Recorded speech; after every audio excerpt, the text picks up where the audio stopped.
नमस्कार मित्रांनो, श्री स्वामी समर्थ. वि. स. खांडेकर लिखित ययाती या कादंबरीच्या कालच्या भागात आपण पाहिले की शर्मिष्ठा राजकन्या असून देखील प्रजेच्या हितासाठी व वडिलांच्या शब्दाखातर देवयानीची दासी व्हायला तयार होते.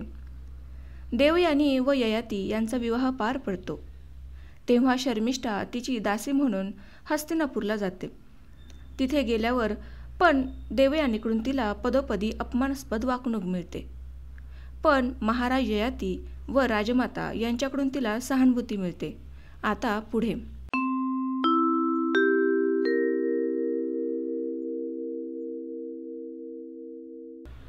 एकांतातील पहिल्या भेटीची रात्र इतकी उन्मादक, इतकी काव्यमय, इतकी रहस्यपूर्ण रात्र पती पत्नींच्या जीवनात पूर्वी कधीही उगवलेली नसते. दोन नद्यांचे आलिंगन, आकाश आणि पृथ्वी यांचे चुंबन, छे, मिलनाच्या अपेक्षेने उत्कंठित झालेल्या मनाचे वर्णन महाकवीला सुद्धा करता येणार नाही.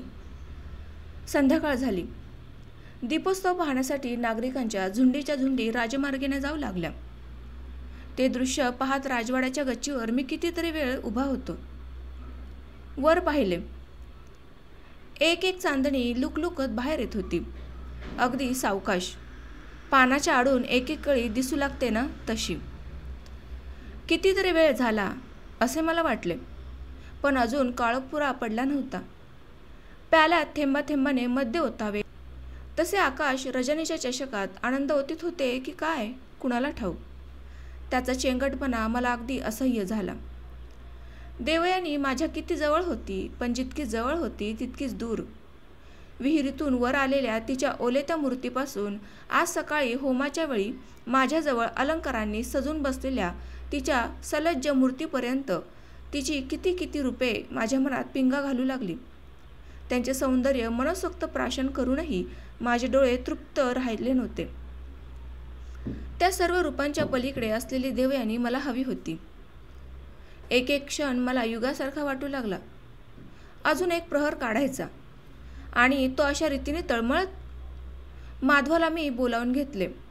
रथात बसून नगर संचार करायला आम्ही निघालो. राजमार्गावरून शेकडो लहान मोठ्या स्त्रिया चालल्या होत्या. किशोरी, मुग्धा, प्रमोदा, पुरंधरी यांच्यातल्या अनेकांवर विधात्याने मुक्त हाताने आपल्या कलेचे सिंचन केले होते, पण एकीचे हे सौंदर्य माझ्या डोळ्यात भरेना. ते डोळे देवयानीच्या रूपाने परिपूर्ण भरले होते. दुसऱ्या कुणाच्याही रूपाला तिथे स्थान मिळणे शक्य नव्हते. माधवाच्या सहवासात 4-6 घटका मोठ्या मजेत घालून मी राजवाड्यात परत आलो. फराळाला बसलो, पण खाण्यावर वासनाच जाईना. मन एकसारखे देवयानीचे चिंतन करीत होते. त्याची नाजूक तार क्षणाक्षणाला ताणली जात होती. मी महालात गेलो. दार उघडले. वळून पाहिले. मंचकावर बसलेली देवयानी अर्धवट उठून माझ्याकडे भावपूर्ण दृष्टीने पाहत होती. रंभेने लज्जित व्हावे अशी तिची अंगकांती झळाळत होती. मी अधीरतेने पुढे झालो आणि मंचकावर बसलो. तरी ती उभीच होती. मी हसत म्हटले, विहिरीतून बाहेर काढताना माणसाचा हात धरावा लागतो, त्याला मंचकावर बसवताना नाही. ती हसेल, काही गमतीदार उत्तर देईल अशी माझी कल्पना होती, पण ती तशी स्तब्ध उभी राहिली. तिच्या कपाळावर एक आठी दिसत होती. नाकाची चाफेकळी किंचित उमलल्यासारखी. हा राग खरा आहे की कृत्रिम आहे हे मला कळेना. तिला प्रसन्न करण्याकरता मी म्हणालो, माझ्या वडिलांनी एकदा इंद्राचा पराभव केला होता, आता पुन्हा मी तो करणार आहे. ती झटकन पुढे होईल आणि यावेळी ही युद्धाची भाषा नको बाई असे काहीतरी म्हणेल. कदाचित त्या स्वारीत मी तुमची सारथी होईन असे उद्गार काढीन अशी माझी अपेक्षा होती, पण ती जागेवरून हलली नाही. मघाची तिची भावपूर्ण दृष्टी आता भावशून्य भासत होती. आईशी तिचा 36 साकडा आहे हे मला माहीत होते. त्यात आपण मुळीच लक्ष घालायचे नाही असे मी पहिल्या दिवसापासून ठरवले होते. आताचा हा राग रुसवा त्यातलाच असावा असे मला वाटले. मी इंद्रावर विजय मिळवणार आहे, तो तुझ्या सहाय्यानं. अशी एक तरी अप्सरा तुझ्या स्वर्गात आहे का असा प्रश्न त्याला विचारून असे मी पुढे बोलणार होतो, पण ती बोलण्याची संधीच तिने मला दिली नाही. रुष्ट रमणी अधिक सुंदर दिसू लागते. तिच्याकडे पाहता पाहता मी भान विसरलो आणि मंचकावर ओढावून तिला माझ्याकडे ओढले. लगेच मी तिचे मूग दोन्ही हातांनी वर केले. तिचे चुंबन घेण्याकरता मी किंचित वाकलो. माझे हात झिडकारून चवताळलेल्या नागिनीसारखी ती दूर जाऊन उभी राहिली. तिच्या या विचित्र वागणुकीचा अर्थच मला कळेना. शर्मिष्ठेला दासी करून बरोबर आणताना तिचा हट्टी व तापट स्वभाव पूर्णपणे प्रकट झाला होता. तो मी डोळ्यांनी पाहिला होता. पण माझ्याशी, प्रत्यक्ष पतीशी, यावेळी माझ्याशी त्याशी वागायला. रागावरून मी म्हटले, देवयानी, तुला कुणी काही बोललं असलं? मला कुणी काही बोललं नाही. तुझा कुणी अपमान केला का? केला आहे. कुणी? तुम्ही. मी? हो, तुम्ही. केव्हा? आत्ता, या क्षणी. मला याचा अर्थ कसला असायचा यात? सारा अनर्थच आहे. आज इथं या मंगळवेळी माझ्या आयुष्यातल्या आनंदाच्या क्षणी दारू पिऊन तुम्हाला यायला? तुमच्या तोंडाचा हा वास? दारू? मी दारू प्यालो? छे ग, मगाशी माधवाबरोबर मी त्याच्या घरी गेलो होतो. कुणीतरी उत्कृष्ट माधवी त्याला भेट म्हणून आणून दिली होती. माझे स्वागत करताना त्याने ती माझ्याकडे केली. फार चांगली होती ती, म्हणून मौजेने मी ती घेतली. मी म्हटले, देवयानी, मी दारू प्यालेलो नाही, थोडी माधवी. दारूची सगळी नावं पाठ आहेत मला. ती तुम्ही सांगायला नकोत मला. राक्षसांच्या राज्यात तिचं मोठं स्तोम होतं पूर्वी. या दारूपायीच बाबांची संजीवनी विद्या गेली. तेव्हा कुठं त्यांनी दारू सोडली? ब्राह्मण दारू प्याला तर त्याच्या घशात शिशाचा रथ ओतावा असा नियम केला त्यांनी. मी ब्राह्मण नाही हे माझं मोठं भाग्य आहे म्हणायचं. औपराधिक स्वराने मी म्हणालो. या आनंदाच्या प्रसंगी कसले तरी खुसपट काढून साऱ्या रंगाचा भंग करणाऱ्या देवयानीचा मला संताप आला होता. ती उत्तरली, तुम्ही ब्राह्मण नसाल, पण मी आहे. मी माझ्या बाबांची मुलगी आहे. तपस्वी शुक्राचार्यांची कन्या आहे मी. दारूचा वास दुरून सुद्धा सहन होत नाही मला. तू जशी तुझ्या वडिलांची मुलगी आहेस, तशीच माझी बायकोही आहेस. मी क्षत्रिय आहे. क्षत्रियाला मद्य वर्ज्य नाही. पण बाबांनी दारू सोडून दिली आहे. तो तर दारूचा वैरी आहे. तो कोण? रागाने झपाटलेल्या माझ्या मनात संशयाची भर पडली. मी तावातावानं प्रश्न केला, तो कोण? देवयानी स्तब्ध उभी राहिली. इतका वेळ ती मला टोचून घालून पडून बोलत होती. सूड घ्यायची ही चांगली संधी आहे असं वाटून मी म्हणालो, तो कोण ते सांग ना. आता का दातखिळी बसली? दात ओठ खात तिने उत्तर दिले, मला काही चोरी नाही कुणाची त्याचं नाव घ्यायला. कचाला सुद्धा दारू आवडत नव्हती. मस्तराची सूक्ष्म छटा माझ्या मनाला स्पर्श करून गेली. मी कठोर स्वराने उत्तरलो, हा हस्तिनापूरचा राजवाडा आहे. हा शुक्राचार्यांचा आश्रम नाही किंवा कचाची पर्णकुटी नाही. ज्याला मद्य आवडत नसेल त्यानं त्याला स्पर्श करू नये. पण इतरांच्या आवडीनिवडींची सक्ती माझ्यावर का? मी काय कुणाचा सेवक आहे का? मी राजा आहे. हस्तिनापूरचा राजा ययाती आहे मी. इथला स्वामी आहे मी. इथं कचाचं काही काम नाही. इथं शुक्राचार्यांनी लुडबुड करण्याचं काही कारण नाही. तू माझी धर्मपत्नी आहेस. माझं सुख पाहणं हे तुझं काम आहे. तुमचं सुख तुम्ही खुशाल पाहत बसा. असे म्हणून देवयानीने अग्निबाणासारखा एक जळजळचा कटाक्ष माझ्याकडे फेकला. मग क्षणभर तिने माझ्याकडे विलक्षण क्रोधाने पाहिले आणि पिचाशाने झपाटलेल्या एखाद्या स्त्रीप्रमाणे खाडकन दार उघडून ती निघून गेली. मी धाडकन शय्येवर कोसळलो. बाबांना मिळालेला तो भयंकर शाप बिळातून फुसफुसत निघाल्या क्रुद्ध नागाप्रमाणे तो माझा स्मृतिकोशातून वर आला. ही नहुशाची मुलं कधीही सुखी होणार नाहीत, हा तो शाप होता. आमच्या प्रीतीच्या साफल्याची पहिली रात्र होती ती. त्या शापाचा प्रत्यय प्रीतीच्या त्या पहिल्या रात्री इतक्या विपरीत रीतीने येईल अशी मला कल्पनासुद्धा नव्हती. धोधो पडणाऱ्या पावसात पांथाने वृक्षाखाली उभे राहावे आणि त्या वृक्षावर कोसळणाऱ्या विजेच्या लोळाने अंध व्हावे अशी माझी स्थिती झाली. अतृप्त शरीर आणि संतप्त मन यांच्या कात्रीत रात्रभर माझ्या मनाचे तुकडे तुकडे होत होते. केवढ्या आशेने मी महालात आलो होतो. मला देवयानी हवी होती. सारी सारी देवयानी हवी होती. केवळ शरीरानेच नव्हे तर मनाने देवयानी माझी हवी व्हायला होती. अलकेच्या मृत्यूने आम्हा मातापुत्रात आकाशाला जाऊन भिडणारी भिंत निर्माण झाली होती. मुकुलेमुळे माझे शरीर काही क्षण सुखावले होते, पण त्या सुखात असलेली पशुता पुढे अलकेच्या सहवासात मला पूर्णपणे कळून चुकली होती. तसल्या क्षुद्र आणि क्षणिक सुखापेक्षा अधिक उच्च आणि उत्कट प्रीतीचा आस्वाद घेण्यासाठी ययाती अत्यंत आतुर झाला होता. पण अलकेच्या मृत्यूनंतर लवकरच राज्याभिषेकाचा समारंभ झाला. आईने तोंड भरून मला आशीर्वाद दिला. डोळे भरून राजवेशातील आणि राजवैभवातील ययातीकडे तिने पाहिले. पण याच वेळी अलकेची आठवण काढून कलिका कोपऱ्यात डोळे पुसत उभी होती. मी तिच्याकडे पाहिले. माझ्या काळजात चर्र झाले. एकाच जागी एक महत्त्वाकांक्षी खुनी आई राजमातेच्या वैभवात मोठ्या आनंदाने मिरवीत होती आणि एक सालस निरपराधी आई एकुलत्या एका पोरीसाठी कोपऱ्यात अश्रू गाळीत उभी होती. आपली पोरगी कुठं मेली, कशी मेली ती, हे सुद्धा तिला कुणी कळू दिले नाही. राजवाडाच कशाला हवा?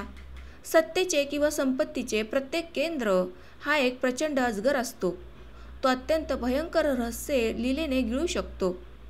ज्याने बाबांना मिळालेल्या शापाचे आणि यतीच्या रूपाने आलेल्या त्याच्या प्रत्यंतराचे रहस्य सहज पचवले होते, त्या राजवाड्याला अलकेसारख्या यचकिच्चित दासीचे मरण लपवणे काय मोठे कठीण होते. आपली मुलगी महामारीने मेली अशी किलकेची समजूत करून देण्यात आली होती. आज हा अभिषेक पाहायला अलका हवी होती, असे कुणीतरी सहज म्हणाले. त्या शब्दांनी त्या बिचारीच्या हृदयाची जखम पुन्हा वाहू लागली. अशा मंगल प्रसंगी राजवाड्यात अश्रू गाळणे उचित नाही हे तिला कळत नव्हते असे नाही, पण काही केल्या तिला ते आवरेनात. ते अश्रू आईला दिसले. ती तिला अशी ताडताड बोलली, आत्ताच्या आत्ता आपल्या बहिणीकडे चालती हो, इथं राहून अपशकुन करू नकोस, असे म्हणून आई म्हणाली तिला. तेव्हा तर माझ्या अंगावर काटा उभा राहिला. मला आईचा राग आला. त्या क्षणी मी निश्चय केला, कोणत्या ना कोणत्या मार्गानं अलकेच्या मृत्यूचा सूड घेतलाच पाहिजे. तो सूड घेण्याकरता मी आईशी अबोला धरला. मध्य मृगयमध्ये मी यथेच्छ डुंबू लागलो. आईने दाखवायला आणलेल्या प्रत्येक सुंदर राजकन्येची प्रतिमा मी नावे ठेवून नापसंत केली. या सुडेने अलकेच्या बाबतीत माझे थोडेसे समाधान झाले, पण माझे अंतःकरण पूर्वी इतकेच क्षुधित आणि तुषार्थ राहिले. अशा मनस्थितीत मृगयेच्या नादात मी हिमालयाच्या पायथ्याकडे गेलो. एका मृगाचा पाठलाग करता करता राक्षस राज्यात शिरलो आणि धर्मपत्नी म्हणून देवयानीला बरोबर घेऊन हस्तिनापूरला परत आलो. त्या दिवशी एका घटका तरी कुठली एका पळात देवयानीचा मी स्वीकार केला. किती अद्भुत, किती विलक्षण घटना होती ती. मात्र त्या क्षणी ही घटना मला अत्यंत काव्यपूर्ण वाटली होती. समुद्र मंथनातून वर येणाऱ्या लक्ष्मीप्रमाणे विहिरीतून बाहेर येणारी देवयानी मला भासली. मी तिच्यावर लुब्ध झालो. तो काय केवळ तिच्या लावण्यामुळे? छे, देवयानीचा स्वीकार केल्याने आईवर चांगला सूड घेतल्यासारखे होईल असे मला वाटले. आईला सून म्हणून क्षत्रिय राजकन्या हवी होती. मी ब्राह्मण ऋषिकन्येशी लग्न केले म्हणजे जन्मभर तिच्या मनात हे शल्य सलत राहील. एका निष्पाप मुलीच्या हत्येचा सूड दैव कसा घेते हे तिला पुरेपुरे कळेल. कुठलेही ओढेवेडे न घेता मी देवयानीचे पाणी ग्रहण केले. आणखी एक आशा माझ्या मनात निर्माण झाली. ही सुंदर तरुणी शुक्राचार्यांची कन्या आहे हे कळताच मला ती अधिक कमनीय वाटू लागली. एका थोर ऋषीच्या शापाची छाया आपल्या कुळावर पडली आहे. त्या छायेतून मुक्त व्हायला तितक्याच मोठ्या ऋषीचा आशीर्वाद आपल्याला हवा असे माझ्या मनात आले. संजीवनीसारखी अपूर्व विद्या मिळवण्या इतकी तपश्चर्या शुक्राचार्यांनी केली होती. अगस्त्य ऋषींचा शाप आपल्या कन्येच्या आणि जावयाच्या संसारात विष कालविल असे वाटले तर ते काय स्वस्थ बसतील? ते उग्र तप करून त्या शापावर उशाप मिळवतीलच. जगातल्या अत्यंत वैभवशाली राजाचा जावई होऊन मी सुखी होऊ शकणार नाही तर कोणता सासरा आपल्या जावयाचे कल्याण चिंतित नाही? जे जावयाचे सुख तेच मुलीचे सुख. कोणत्या पिताला आपल्या मुलीची काळजी वाटत नाही? कुठलाही मागचा पुढचा विचार न करता, कुठलाही सल्ला न घेता देवयानी जितक्या उत्सुकतेने माझी पत्नी झाली तितक्याच तत्परतेने धर्मपत्नी म्हणून मी तिचे पाणी ग्रहण केले. पण शुक्राचार्यांचा मला प्रत्यक्ष जो अनुभव आला तो अगदी निराळा. त्यांची आपल्या मुलीवर फार माया दिसली. पण एवढा मोठा राजा जावई म्हणून आपल्याला लाभला याचे त्यांना मुळीच कौतुक वाटले नाही. एका शब्दाने सुद्धा ते तसे बोलले नाहीत. ते मोठे तपस्वी असल्यामुळे जणू काही त्यांच्या कन्येचा माझ्यावर अधिकारच होता. माझ्या सुखदुःखांविषयी बोलणे लांबच राहिले. राजा या नात्याने देखील माझी विचारपूस केली नाही त्यांनी. सर्व वेळ आपल्या मुलीची मनधरणी करीत आणि ही आपल्याला सोडून जाणार म्हणून उसासे टाकीत त्यांनी काढला. पुन्हा मोठ्या तपश्चर्येला सुरुवात करणार आहेत म्हणे ते. त्या संकल्पाचे सागरसंगीत वर्णनही मी ऐकले. पण ययाती हा इतर माणसांसारखा माणूस आहे. त्याने कुठल्याही प्रकारचे ओढेवेढे न घेता आपल्या कन्येचा स्वीकार केला आहे. त्याच्या सुखदुःखांशी समरस होणे आणि स्वतःविषयी त्याच्या मनात आपुलकी निर्माण करणे अत्यंत आवश्यक आहे हे शुक्राचार्यांच्या गावीही नव्हते. शर्मिष्ठेने देवयानीची दासी होण्याचे क्षणार्धात कबूल केले. शुक्राचार्यांनी डोक्यात राग घालून निघून जाऊ नये. आपल्यामुळे आपल्या ज्ञातीची संकटे वाढू नयेत म्हणून तिने देवयानीच्या क्रोधाग्नीत आनंदाने स्वतःची आहुती दिली. हा तिच्या मनाचा मोठेपणा होता. पण तपस्वी म्हणून, एक प्रौढ अनुभविक माणूस म्हणून, निदान ऋषपर्मा महाराजांचा गुरु आणि मित्र म्हणून तरी शुक्राचार्यांनी शर्मिष्ठेचे सांत्वन करायला हवे होते की नाही. पण ते पडले मोठे ऋषी. त्यांना सामान्य जनांची सामान्य दुःखे कशी दिसणार. आपल्याच तपश्चर्याच्या मोठेपणाच्या आणि हट्टी मुलीची समजूत घालण्याच्या नादात ते मग्न होते. किती थोडा वेळ मी राक्षसांच्या राज्यात होतो. पण तेवढ्यात एक गोष्ट माझ्या ध्यानात आली. या पितापुत्रींचे एक निराळेच आत्मकेंद्रित विश्व आहे. देवयानीच्या दृष्टीने शुक्राचार्यांपेक्षा मोठा ऋषी त्रिभुवनात दुसरा कोणी नाही. शुक्राचार्यांच्या दृष्टीने देवयानीसारखी दुसरी सुंदर गुणी मुलगी आकाश पाताळात धुंडूनही कुठे मिळणार नाही. मुलीला सासरी पाठवताना प्रत्येक पित्याच्या डोळ्यात अश्रू उभे राहतात तसे ते शुक्राचार्यांच्या डोळ्यातही आले. पण मला लगेच एका बाजूला बोलावून ते म्हणाले, राजा, देवयानी माझी एकुलती एक मुलगी आहे. तिचं सुख तेच माझं सुख हे कधीही विसरू नकोस. ती सदैव प्रसन्न राहील असं कर. पुन्हा मोठं तोप करून संजीवनीसारखी अलौकिक सिद्धी मी मिळवणार आहे. माझा आशीर्वाद ही जगातील एक अत्यंत मोठी शक्ती आहे हे अहोरात्र ध्यानात ठेव. मात्र मी जितका थोर तितकाच कोपिष्ट ब्राह्मण आहे. विचारी पुरुषांना महाविचारी सर्पापेक्षा, अतितीक्ष्ण शस्त्रापेक्षा किंवा ज्वाळांच्या जिभा चाटीत चोहीकडे पसरत जाणाऱ्या प्रज्वलित अग्नीपेक्षा तपस्वी ब्राह्मणाची भीती अधिक वाटते. शस्त्र अनेकांना यमसदनाची वाट दाखवितं. अग्नी उभं गाव जाळतो. पण जर का तपस्वी ब्राह्मण एकदा क्रुद्ध झाला तर तो सर्व राष्ट्राचा संहार करू शकतो. ऋषपर्व्याला मला कसं शरण यावं लागलं. शर्मिष्ठा नाक मुठीत धरून देवयानीची दासी कशी झाली हे तू डोळ्यांनी पाहिलंच आहेस. तेव्हा देवयानीला दुःख होईल असं काहीही केव्हाही करू नकोस. तिचं दुःख हेच माझं हे तू विसरू नकोस कधी. माझ्याप्रमाणेच देवयानीलाही ते काही उपदेश करतील असे मला वाटले होते. अशा प्रसंगी राजगृही जाणाऱ्या नववधूला वडील माणसांची सेवा करावी. पतीला सुखी होईल अशा रीतीने वागणे हा पत्नीचा कसा धर्म आहे. सवती असल्या तरीसुद्धा त्यांचा मस्तर न करता गुण्यागोविंदाने कसे राहावे हे सांगितले जाते असे मी ऐकत आलो होतो. पण शुक्राचार्य पडले मोठे तपस्वी. आपल्या मुलीला असला काही लौकिक उपदेश करण्याचे त्यांना सुचलेच नाही. शेवटी मोठ्यांचे सगळेच निराळे असे मनाशी म्हणत मी त्यांचा निरोप घेतला. मध्यरात्र केव्हाच उलटून गेली होती. दुसऱ्या प्रहराचे टोल मी मघाशीच ऐकले होते. या सर्व आठवणी मी पुन्हा पुन्हा मनात घोळवीत तळमळत क्षणाक्षणाला मी या कुशीवरून त्या कुशीवर होत होतो. पण मला झोप येईना. मनुष्य किती आशाळभूत असतो. एकदा वाटे आज देवयानीने जे थैमान घातले त्याने सारा राजवाडा गोंधळून गेला असेल. दासदासी आपापसात अजून कुजबुजत बसल्या असतील. पती पत्नींच्या पहिल्या भेटीत इतक्या उन्मत्तपणाने शयन मंदिरातून निघून जाणारी तरुणी त्यांनी बाहेर कुठेही पाहिली नसेल. ऐश्वर्य जितकं मोठं तितके शिष्टाचारही अधिक बंधनकारक असतात. पण जे कुठेच गरिबाच्या झोपडीतसुद्धा घडू नये ते आज राजवाड्यात घडले होते. ते का घडले हे कुणालाच ठाऊक नव्हते. ते कोण सांगणार, कुणाला आणि कसे? देवयानीची समजूत कोण घालणार? आणखी थोड्या वेळाने सगळीकडे सामसूम होईल. मग इतका वेळ स्वतःच्या महालात तळमळत पडलेली देवयानी पाऊल न वाजवता आपल्या महालात परत येईल. दार लावून ती मंचकावर बसेल. आपले पाय चुरू लागेल. आपण तिचे एकदम हात धरू आणि म्हणू, वेडी कुठली! ब्रह्मदेवाने हे सुंदर हात काय पाय चुरण्यासाठी निर्माण केले आहेत का? मग ते आपल्याकडे पाणावलेल्या डोळ्यांनी पाहिल आणि आपल्या कुशीत डोके खुपशीत आणि ते एखाद्या लहान मुलासारखे घाशीत म्हणेल, मी चुकले.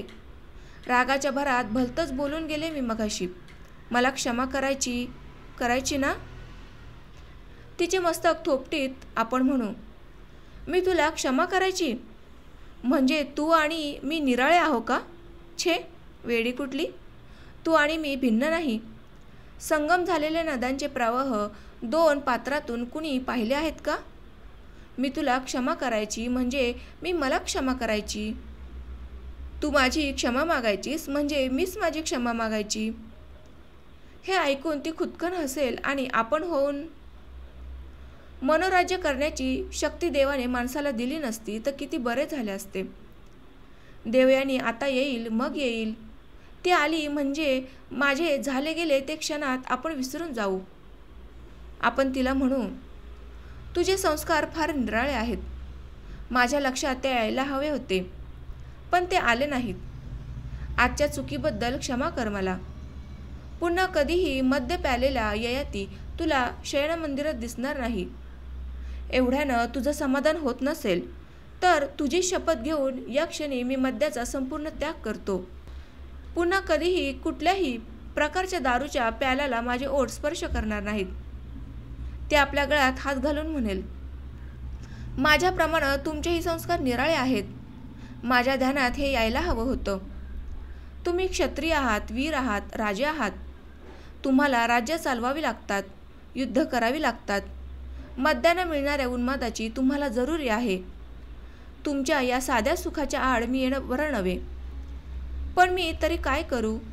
मला दारूचा वास पळभरसुद्धा सहन होत नाही. एकांतातल्या आपल्या भेटीच्या वेळी आपण मद्य घेतलेलं असू नये एवढंच माझं आपल्यापाशी मागणं आहे. तिसऱ्या प्रहराचे टोल पडले तरी मी तळमळतच होतो.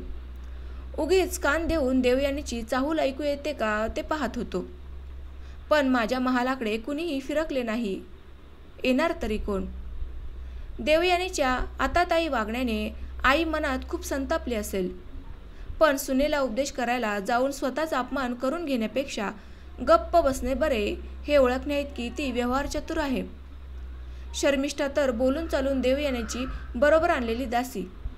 मैत्रीण म्हणून काही बोलायचा अधिकार तिला नाही. आणि अगदी न राहून ती काही सांगायला गेलीच तर ती वाघीण काय तिचे वाभाडे काढल्याशिवाय राहील का? इतर सेवक आणि दासदासी बिचारे डोळे असून आंधळे, कान असून बहिरे आणि तोंड असून मुके आहेत. ती सारी माणसे आपल्याला जागी अगदी हळूहळू कुजबुजत हळहळत झोपी गेली असतील. त्रस्त मनाने मी मंचकारून उठलो. अतृप्त शरीर आणि अपमानित मन यांची टोचणी मोठी विचित्र असते, अगदी सर्पविषासारखी. बाह्यता सूक्ष्म आणि आतून ती परिणाम करणारी असते. महालाच्या खिडकीतून बाहेरच्या काळोखाकडे पाहता पाहता मला मुकुलेची आठवण झाली, अलकेची आठवण झाली. मुकुलेने जे मला दिले होते, अलकेने जे मला दिले होते त्यापेक्षा अधिक उदात्त, अधिक उत्कट प्रेम मिळवण्याकरता मी देवयानीचे पाणी ग्रहण केले होते. पण पुष्पशय्या माणून जिच्यावर मी सुखनिद्रा घेणार होतो तिच्यातून सापाची पिले बाहेर पडली होती. माझ्यातला मनुष्य जागा झाला. माझ्यातला पुरुष जागा झाला. माझ्यातला राग जागा झाला. मी स्वतःशीच घोकत राहिलो. मला जे सुख हवे आहे ते या पृथ्वीच्या पाठीवर केव्हाही कुठेही मिळू शकेन. मी असामान्य मनुष्य आहे. मी पराक्रमी पुरुष आहे. मी वैभवशाली राजा आहे. इच्छा असली तर अंतःपुरात दररोज नवी अप्सरा मी आणू शकेन.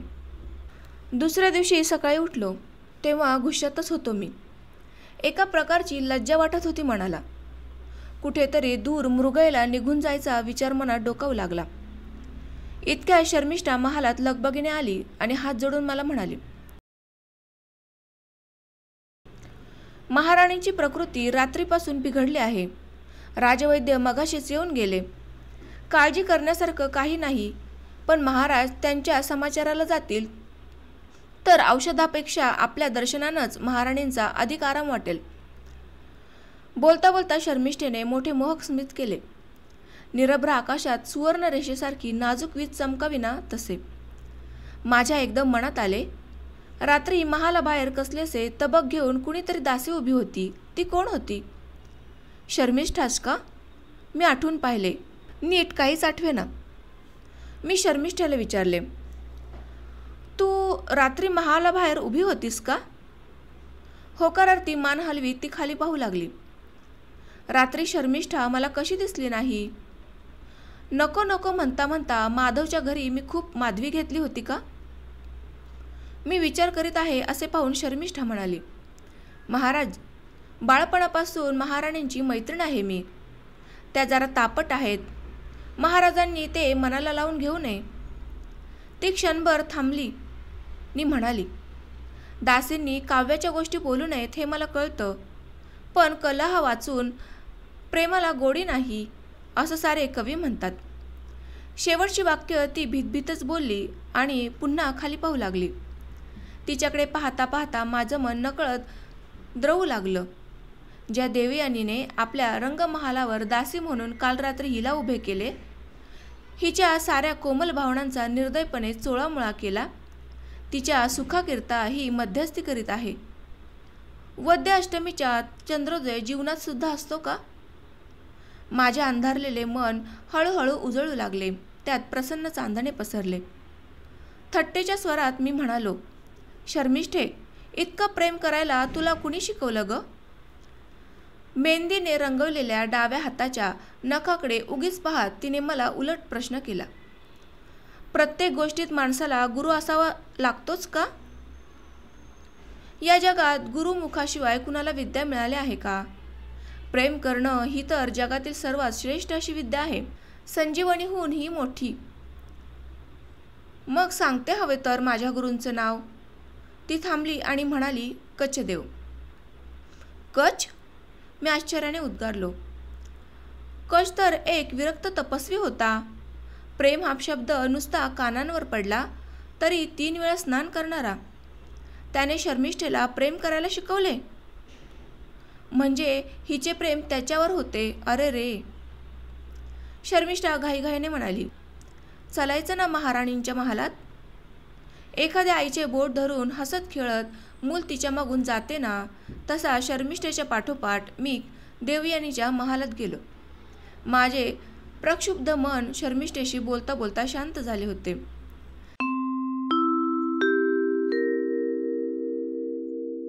मित्रांनो, आजचा भाग आपल्याला कसा वाटला ते मला कमेंटद्वारे नक्की सांगा.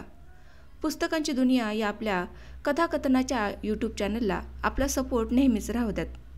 आता मी आज तुमचा इथेच निरोप घेते. भेटूयात पुढील भागामध्ये.